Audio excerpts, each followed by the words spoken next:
ಮಹಿಳಾ ಮತ್ತು ಮಕ್ಕಳ ಕಲ್ಯಾಣ 2018-19ನೇ ಸಾಲಿನ ಆಯವ್ಯಯ ಭಾಷಣದಲ್ಲಿ ಮುಖ್ಯಮಂತ್ರಿ ಮಾತೃಶ್ರೀ ಯೋಜನೆಯನ್ನು ಘೋಷಿಸಲಾಗಿತ್ತು.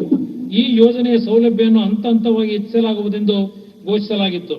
ಅದರಂತೆ 2019 ನವೆಂಬರ್ 1ರಿಂದ ಜಾರಿಗೆ ಬರುವಂತೆ ಬಿಪಿಎಲ್ ಕುಟುಂಬದ ಗರ್ಭಿಣಿಯರಿಗೆ ಹೆರಿಗೆ ಪೂರ್ವದ 3 ತಿಂಗಳು ಮತ್ತು ಬಾಣಂತಿಯರಿಗೆ ಹೆರಿಗೆ ನಂತರದ 3 ತಿಂಗಳ ಕಾಲ ಹಿಂದೆ ನೀಡುತ್ತಿದ್ದ ಮಾಸಿಕ 1000 ರೂಗಳ ಸಹಾಯಧನವನ್ನು 2000 ರೂಗಳಿಗೆ ಹೆಚ್ಚಿಸಿ ಅವರ ಆಧಾರ್ ಲಿಂಕ್ಡ್ ಬ್ಯಾಂಕ್ ಖಾತೆಗೆ ನೇರವಾಗಿ ವರ್ಗಾಯಿಸಲಾಗುವುದು. ಈ ಯೋಜನೆಗೆ 19-20ನೇ ಸಾಲಿನಲ್ಲಿ 470 ಕೋಟಿ ರೂಗಳನ್ನು ಒದಗಿಸಲಾಗುವುದು. ಮಹಿಳಾ ಮತ್ತು ಮಕ್ಕಳ ಕಲ್ಯಾಣ ಇಲಾಖೆಯ ಕಾರ್ಯವ್ಯಾಪ್ತಿಯು ರಾಜ್ಯದ 50%ಕ್ಕೂ ಹೆಚ್ಚು ಜನಸಂಖ್ಯೆಗೆ ಹಲವಾರು ಸೌಲಭ್ಯಗಳೊಂದಿಗೆ ತಲುಪುತ್ತಿದೆ. ಈ ಕಾರ್ಯದಲ್ಲಿ ಅತಿ ಮುಖ್ಯ ಪಾತ್ರ ವಹಿಸುವವರು ಅಂಗನವಾಡಿ ಕಾರ್ಯಕರ್ತೆಯರು ಮತ್ತು ಸಹಾಯಕಿಯರು. ಇವರ ಕಲ್ಯಾಣಕ್ಕಾಗಿ ನಮ್ಮ ಸರ್ಕಾರವು ಬದ್ಧವಾಗಿದೆ.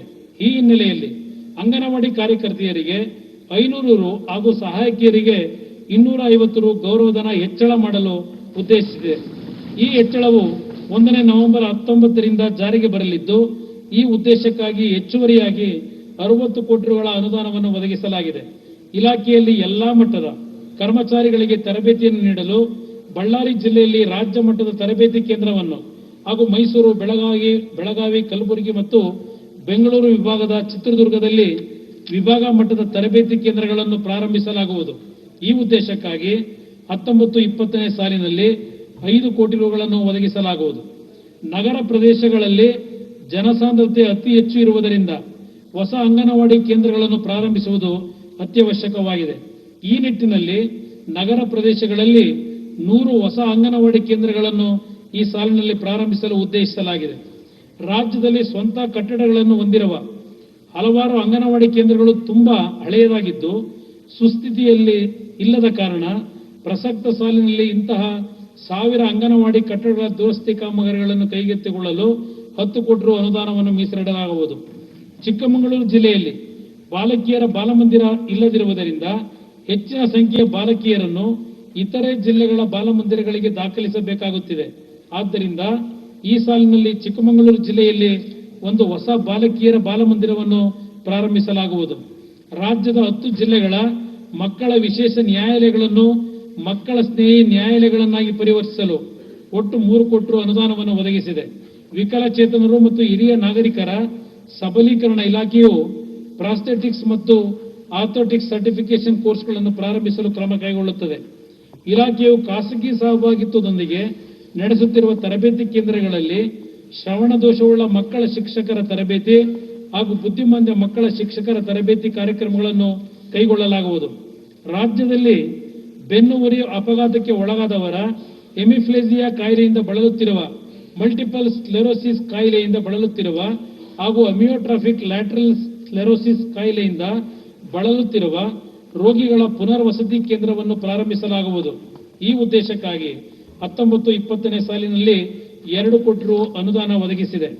ದೈಹಿಕ ವಿಕಲಚೇತನರಿಗೆ ಯಂತ್ರ ಚಾಲಿತ ದ್ವಿಚಕ್ರ ವಾಹನವನ್ನು 2000 ಫಲಾನುಭವಿಗಳಿಗೆ ಉಚಿತವಾಗಿ ನೀಡಲು ಉದ್ದೇಶಿಸಲಾಗಿದೆ. ಈ ಉದ್ದೇಶಕ್ಕಾಗಿ 19-20ನೇ ಸಾಲಿನಲ್ಲಿ 15 ಕೋಟಿ ರೂಗಳನ್ನು ಒದಗಿಸಿದೆ. ದಮನಿತ ಮಹಿಳೆಯರ ಬದುಕಿನಲ್ಲಿ ಭದ್ರತೆಯನ್ನು ಒದಗಿಸಿ ಸ್ವಾವಲಂಬನೆಯ ಸ್ವಾಭಿಮಾನದ ಬದುಕು ಕಟ್ಟಿಕೊಡಲು ನಮ್ಮ ಸರ್ಕಾರ ಬದ್ಧವಾಗಿದೆ. ಈ ಹಿನ್ನೆಲೆಯಲ್ಲಿ 1000 ದಮನಿತ ಮಹಿಳೆಯರಿಗೆ ಉದ್ಯಮಶೀಲತೆ ಮತ್ತು ಕೌಶಲ್ಯ ತರಬೇತಿ ನೀಡಿ ಉತ್ಪಾದನಾ ಘಟಕಗಳನ್ನು ಸ್ಥಾಪಿಸಲು ನೆರವು ನೀಡಲಾಗುವುದು. ಇದಕ್ಕಾಗಿ 11.5 ಕೋಟಿ ರೂಗಳನ್ನು ಒದಗಿಸಲಾಗಿದೆ. ರಾಜ್ಯ ಸರ್ಕಾರದ ವಸತಿ ಯೋಜನೆಗಳಲ್ಲಿ ದಮನಿತ ಮಹಿಳೆಯರಿಗೆ ಮೀಸಲಾತಿ ನೀಡಲು ಕ್ರಮ ಕೈಗೊಳ್ಳಲಾಗುವುದು. ಸಮಾಜ ಕಲ್ಯಾಣ, ಜಾತಿ ಮತದ ಗುಹೆಗಳಿಂದ ಹೊರಬನ್ನಿರಿ ಬಯಲಿಗೆ, ಕೃತಕ ತಿಮಿರ ದಾಳದಿಂದ ವಿಸ್ತಾರದ ಬೆಳಕಿಗೆ.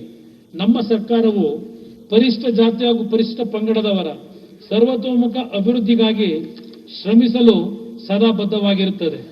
ಈ ನಿಟ್ಟಿನಲ್ಲಿ 2019-20ನೇ ಸಾಲಿನಲ್ಲಿ ವಿಶೇಷ ಘಟಕ ಉಪಯೋಜನೆ ಹಾಗೂ ಗಿರಿಜನ ಉಪಯೋಜನೆ ಅಡಿ 30,445 ಕೋಟಿ ರೂಗಳ ಅನುದಾನವನ್ನು ಒದಗಿಸಲಾಗಿದೆ.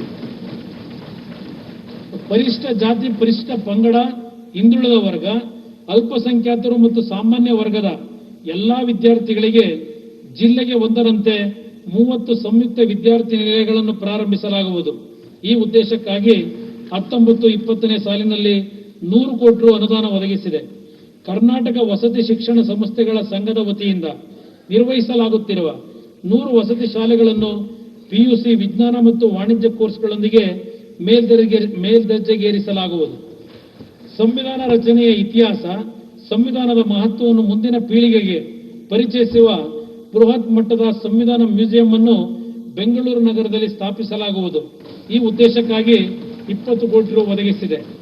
ಹಿಂದುಳಿದ ವರ್ಗಗಳ ಕಲ್ಯಾಣ, ಹಿಂದುಳಿದ ವರ್ಗಗಳ ವಿದ್ಯಾರ್ಥಿಗಳನ್ನು IIT ನೀಟ್ ಪರೀಕ್ಷೆಗಳಿಗೆ ತಯಾರಿಗೊಳಿಸುವ ನಿಟ್ಟಿನಲ್ಲಿ ವಿಭಾಗ ಮಟ್ಟದಲ್ಲಿ 4 ಹಿಂದುಳಿದ ವರ್ಗಗಳ ಮುರಾರ್ಜಿ ಪದವಿ ಪೂರ್ವ ಕಾಲೇಜುಗಳಲ್ಲಿ IIT ನೀಟ್ ಪರೀಕ್ಷಾ ತರಬೇತಿ ಕೇಂದ್ರಗಳನ್ನು ಪ್ರಾರಂಭಿಸಲಾಗುವುದು. ಈ ಉದ್ದೇಶಕ್ಕಾಗಿ 4 ಕೋಟಿ ರು ಅನುದಾನ ಒದಗಿಸಿದೆ.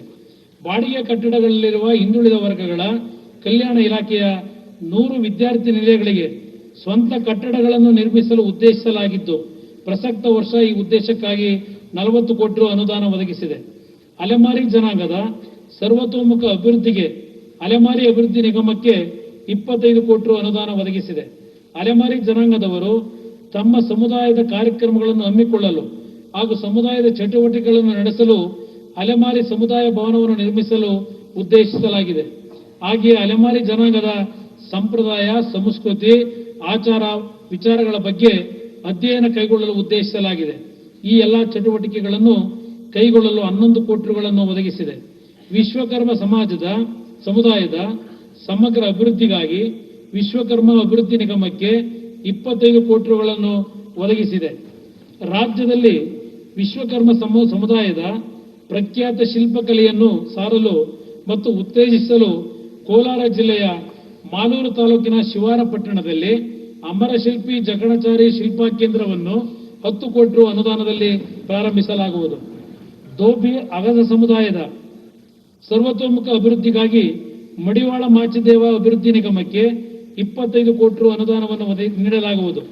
ರಾಜ್ಯದಲ್ಲಿ ಹಿಂದುಳಿದ ಸಮುದಾಯದಲ್ಲಿ ಒಂದಾದ ಸವಿತಾ ಸಮಾಜದ ಜನಾಂಗದವರ ಬಹುದಿನಗಳ ಬೇಡಿಕೆಯಾದ ಸವಿತಾ ಸಮಾಜ ಅಭಿವೃದ್ಧಿ ನಿಗಮವನ್ನು ಸ್ಥಾಪಿಸಲು ನಮ್ಮ ಸರ್ಕಾರ ನಿರ್ಧರಿಸಿದೆ. ನಮ್ಮ ರಾಜ್ಯದಲ್ಲಿ ಹಿಂದುಳಿದ ವರ್ಗಕ್ಕೆ ಸೇರಿದ ಸಮುದಾಯಗಳಲ್ಲಿ ಕೆಲವು ಸೂಕ್ಷ್ಮ ಸಮುದಾಯಗಳಿಗೆ ಇನ್ನೂ ಹೆಚ್ಚಿನ ಆದ್ಯತೆ ನೀಡಿ ಅವರ ಅಭಿವೃದ್ಧಿಗಾಗಿ ಶ್ರಮಿಸುವುದು ನಮ್ಮ ಸರ್ಕಾರದ ಆದ್ಯ ಕರ್ತವ್ಯವಾಗಿರುತ್ತದೆ. ಆದ್ದರಿಂದ ಈ ಕೆಳಕಂಡ ಹಿಂದುಳಿದ ಸಮುದಾಯಗಳಾದ ಅರೆಭಾಷೆ ಒಕ್ಕಲಿಗ, ಬಡಿಗರ್, ಬಲಿಜ, ಬಿಲ್ಲವ, ಬೋವಿ, ದೇವಾಡಿಗ, ದೇವಾಂಗ, ಗಾಣಿಗ, ಗಂಗಾಮತ, ಆಲಕ್ಕಿ ಒಕ್ಕಲ್, ಹೆಳವ, ಕ್ಷತ್ರಿಯ, ಈಡಿಗ, ಕುಂಬಾರ, ಕೊಡಗರು, ಕೊರಮ, ಕುಂಚಿಡಿಗ, ಕುರಿಯನ್ ಶೆಟ್ಟಿ, ಮರಾಠ, ಮಗವೀರ, ನಾಯಿಂದ, ಪಟೇಗಾರ್, ಪಿಂಜಾರ, ರಾಜು ಕ್ಷತ್ರಿಯ, ಸಾದರು, ಸಿಂಪಿ, ಸೋಮವರ್ಷ ಆರ್ಯ ಕ್ಷತ್ರಿಯ, ತಿಗಳರು, ಉಪ್ಪಾರ, ಯಾದವ ಜನಾಂಗದವರ ಸಮಗ್ರ ಅಭಿವೃದ್ಧಿಗಾಗಿ ಹಾಗೂ ವಸತಿ ನಿಲಯ, ಕಲ್ಯಾಣ ಮಂದಿರಗಳನ್ನು ಸ್ಥಾಪಿಸಲು ಒಟ್ಟು 134 ಕೋಟಿ ರುಗಳನ್ನು ಒದಗಿಸಲಾಗುವುದು. ಇನ್ನು ಮುಂದೆಯೂ ಕೂಡ ಈ ಸಮುದಾಯಗಳ ಸಹಾಯಕ್ಕೆ ನಮ್ಮ ಸರ್ಕಾರ ನಿಂತಿದೆ. ಈ ಸಮುದಾಯಗಳಿಗೆ ಮೀಸಲಿಟ್ಟಿರುವ ಅನುದಾನವು ನೇರವಾಗಿ ಅವರಿಗೆ ಸೇರುವಂತೆ ಮಾಡಲು ಒಬ್ಬ ನೋಡಲ್ ಅಧಿಕಾರಿ ಹಾಗೂ 4 ಅಧಿಕಾರೇತರ ಸದಸ್ಯರನ್ನೊಳಗೊಂಡ ಕಾರ್ಯಾಚರಣೆ ಪಡೆಯನ್ನು ಹಿಂದುಳಿದ ವರ್ಗಗಳ ನಿರ್ದೇಶನಾಲಯದಲ್ಲಿ ಸ್ಥಾಪಿಸಲಾಗುವುದು. ಅಲ್ಪಸಂಖ್ಯಾತರ ಕಲ್ಯಾಣ ಮತ್ತು ಹಜ್, ಮುಸ್ಲಿಂ ಸಮುದಾಯದಲ್ಲಿ ಆಧುನಿಕ ಶಿಕ್ಷಣ ಹಾಗೂ ವೈಜ್ಞಾನಿಕ ಮನೋಭಾವವನ್ನು ಉತ್ತೇಜಿಸಲು ಮೌಲಾನಾ ಆಜಾದ್ ಟ್ರಸ್ಟ್ ಅನ್ನು ಸ್ಥಾಪಿಸಲು ಒಂದಾವರ್ತಿಯಾಗಿ ಈ ಸಾಲಿನಲ್ಲಿ 25 ಕೋಟಿ ರು ಅನುದಾನ ನೀಡಲಾಗುವುದು. ಮುಸ್ಲಿಂ ಸಮುದಾಯದ ಹೆಣ್ಣು ಮಕ್ಕಳ ಶಿಕ್ಷಣಕ್ಕೆ ಉತ್ತೇಜನ ನೀಡಲು ಹೊಸದಾಗಿ ದಾವಣಗೆರೆ, ತುಮಕೂರು, ಗದಗ, ಧಾರವಾಡ ಮತ್ತು ಕಲಬುರಗಿ ಜಿಲ್ಲೆಗಳಲ್ಲಿ 5 ಮೊರಾರ್ಜಿ ದೇಸಾಯಿ ಹೆಣ್ಣು ಮಕ್ಕಳ ವಸತಿ ಶಾಲೆಗಳನ್ನು ಪ್ರಾರಂಭಿಸಲು ಉದ್ದೇಶಿಸಲಾಗಿದೆ. ಈ ಉದ್ದೇಶಕ್ಕಾಗಿ 19-20ನೇ ಸಾಲಿನಲ್ಲಿ 20 ಕೋಟಿ ರುಗಳ ಅನುದಾನ ಒದಗಿಸಿದೆ. ರಾಜ್ಯದಲ್ಲಿನ ಮುಸ್ಲಿಂ ಕಬ್ರಸ್ತಾನ್ಗಳಲ್ಲಿ ಮೂಲಭೂತ ಸೌಕರ್ಯಗಳನ್ನು ಒದಗಿಸಲು 19-20ನೇ ಸಾಲಿನಲ್ಲಿ 10 ಕೋಟಿ ರುಗಳನ್ನು ಒದಗಿಸಲಾಗಿದೆ. ರಾಜ್ಯದಲ್ಲಿ ಅಲ್ಪಸಂಖ್ಯಾತರು ಹೆಚ್ಚಾಗಿ ವಾಸಿಸುವ ಪ್ರದೇಶಗಳಲ್ಲಿ ಮೂಲಭೂತ ಸೌಕರ್ಯವನ್ನು ಒದಗಿಸಲು ಕೈಗೆತ್ತಿಕೊಳ್ಳಲಾಗಿದ್ದ ಅಭಿವೃದ್ಧಿ ಕಾಮಗಾರಿಗಳನ್ನು ಈ ಸಾಲಿನಲ್ಲಿ 400 ಕೋಟಿ ರು ವೆಚ್ಚದಲ್ಲಿ ಪೂರ್ಣಗೊಳಿಸಲಾಗುವುದು. ರಾಜ್ಯದ 25 ಮೆಟ್ರಿಕ್ ನಂತರದ ವಿದ್ಯಾರ್ಥಿ ನಿಲಯಗಳಲ್ಲಿ ತಲಾ 25 ದಾಖಲಾತಿ ಸಂಖ್ಯೆ ಹೆಚ್ಚಿಸಲಾಗುವುದು ಮತ್ತು 20 ಮೊರಾರ್ಜಿ ದೇಸಾಯಿ ವಸತಿ ಶಾಲೆಗಳಲ್ಲಿ ದಾಖಲಾತಿ ಸಂಖ್ಯಾಬಲವನ್ನು 60ಕ್ಕೆ ಹೆಚ್ಚಿಸಲಾಗುವುದು. ಶ್ರೀ ಗುರುನಾನಕ್ ದೇವರವರ 550ನೇ ಜನ್ಮ ದಿನೋತ್ಸವದ ಅಂಗವಾಗಿ ಅಭಿವೃದ್ಧಿ ಕಾಮಗಾರಿಗಳನ್ನು ಕೈಗೊಳ್ಳಲು ಬೀದರ್ನಲ್ಲಿರುವ ಐತಿಹಾಸಿಕ ಗುರುನಾನಕ್ ಜೀರಾ ಗುರುದ್ವಾರಕ್ಕೆ 10 ಕೋಟಿ ರು ಹಾಗೂ ಬೆಂಗಳೂರಿನ ಹಲಸೂರು ಗುರುದ್ವಾರಕ್ಕೆ 25 ಕೋಟಿ ರುಗಳ ಅನುದಾನವನ್ನು ಒದಗಿಸಿದೆ. 2019-20ನೇ ಸಾಲಿನಲ್ಲಿ ಹೊಸದಾಗಿ ಕ್ರೈಸ್ತ ಅಭಿವೃದ್ಧಿ ನಿಗಮವನ್ನು ಸ್ಥಾಪಿಸುವ ಮೂಲಕ ಕ್ರೈಸ್ತ ಸಮುದಾಯದ ಸಮಗ್ರ ಅಭಿವೃದ್ಧಿ ಕಾರ್ಯಕ್ರಮಗಳನ್ನು 200 ಕೋಟಿ ರುಗಳ ವೆಚ್ಚದಲ್ಲಿ ಕೈಗೆತ್ತಿಕೊಳ್ಳಲಾಗುವುದು. ವಸತಿ ರಾಜ್ಯದಲ್ಲಿನ ವಸತಿ ರಹಿತರಿಗೆ ಒಂದು ಸುಭದ್ರವಾದ ಸೂರು ಕಟ್ಟಿಕೊಡುವುದು ನಮ್ಮ ಸರ್ಕಾರದ ಮುಖ್ಯ ಆದ್ಯತೆಗಳಲ್ಲಿ ಒಂದಾಗಿರುತ್ತದೆ. ಈ ಹಿನ್ನೆಲೆಯಲ್ಲಿ 2018-19ನೇ ಸಾಲಿನಲ್ಲಿ ವಸತಿ ಯೋಜನೆಗಳಿಗೆ 1500 ಕೋಟಿ ರು ಹೆಚ್ಚುವರಿ ಅನುದಾನವನ್ನು ಒದಗಿಸಿ ಸುಮಾರು 4676 ಕೋಟಿ ರುಗಳ ವೆಚ್ಚದಲ್ಲಿ 2.5 ಲಕ್ಷ ಮನೆಗಳನ್ನು ಇಲ್ಲಿಯವರೆಗೆ ಪೂರ್ಣಗೊಳಿಸಲಾಗಿದೆ.